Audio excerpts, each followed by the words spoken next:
जय श्री राम मित्रों। नवरात्रि के दौरान घर को साफ सुथरा रखना बहुत महत्वपूर्ण होता है।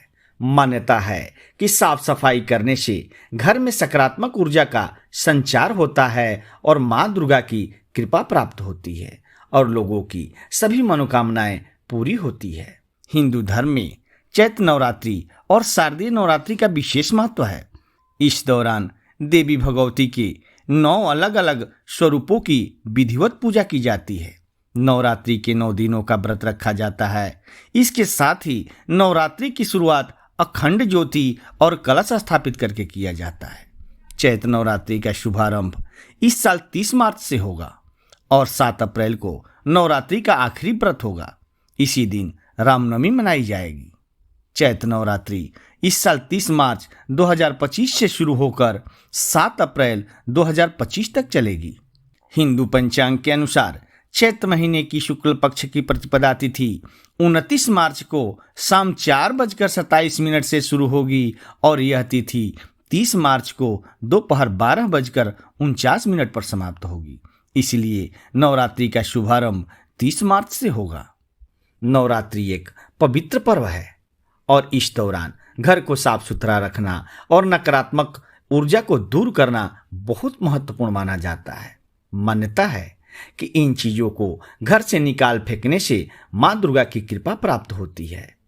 घर में टूटी हुई मूर्तियां, फटे हुए कपड़े, टूटी हुई घड़ियां, टूटा हुआ बर्तन आदि नकारात्मक ऊर्जा का प्रतीक माने जाते हैं। इन्हें घर से निकाल देना ही उचित माना जाता है।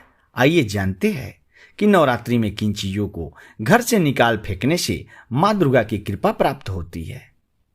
जिसमें पहला है खंडित मूर्ति। कहा जाता है कि घर में खंडित मूर्ति के रहने से नकारात्मकता बनी रहती है। ऐसे में नवरात्रि शुरू होने से पहले अगर आपके घर में किसी भी देवी देवता की खंडित मूर्ति है तो उसे घर से बाहर निकाल दें। माता दुर्गा उसी घर में वास करती है जहां सकारात्मक माहौल होता है। नंबर 2, पुराने अखबार और पत्रिकाएं। पुराने अखबार और पत्रिकाएं नकारात्मक ऊर्जा को आकर्षित करते हैं। इन्हें नियमित रूप से फेंक देना चाहिए। सूखे पड़े फूल। रोज पूजा करते समय भगवान को हम सभी फूल चढ़ाते हैं।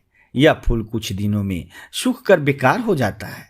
ऐसा माना जाता है कि नवरात्रि शुरू होने से पहले इन फूलों को किसी नदी या तालाब में प्रवाहित कर देना चाहिए।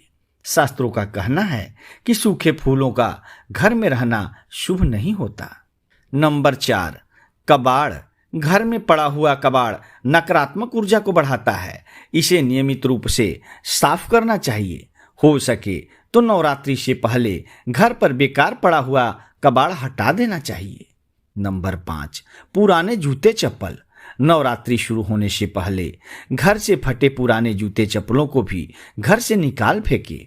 अगर आपके घर में नवरात्रि के दौरान फटे पुराने जूते चप्पल है तो आपको पूजा का पूर्ण फल नहीं मिलेगा।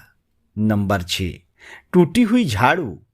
वास्तुशास्त्र के अनुसार हिंदू धर्म में झाड़ू को लक्ष्मी का प्रतीक माना गया है।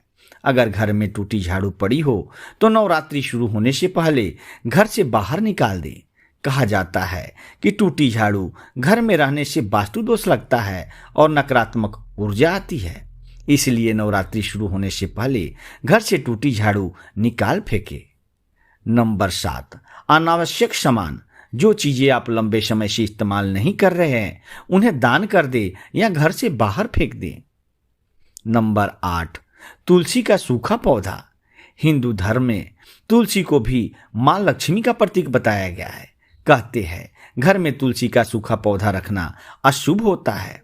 इससे भगवान विष्णु अप्रसन्न होते हैं। इसलिए नवरात्रि से पहले तुलसी का सूखा पौधा घर से निकाल दें। तभी घर में माता दुर्गा का आगमन होगा और सकारात्मक ऊर्जा का संचार होगा। नवरात्रि के दौरान कुछ बातों का विशेष ध्यान रखना चाहिए। ज्योतिष शास्त्र के अनुसार टूटी हुई मूर्तियां और फटी हुई तस्वीरें आदि चीजें रखने से देवी देवताओं के अपमान माना जाता है। नवरात्रि के दौरान घर को साफ सुथरा रखना बहुत महत्वपूर्ण होता है। मान्यता है कि साफ सफाई करने से घर में सकारात्मक ऊर्जा का संचार होता है और मां दुर्गा की कृपा भक्तों पर सदैव बनी रहती है। मित्रों, यह जानकारी आपको कैसा लगा? अगर यह जानकारी आपको अच्छा लगा हो तो प्लीज चैनल को सब्सक्राइब करके एक लाइक जरूर करना। धन्यवाद।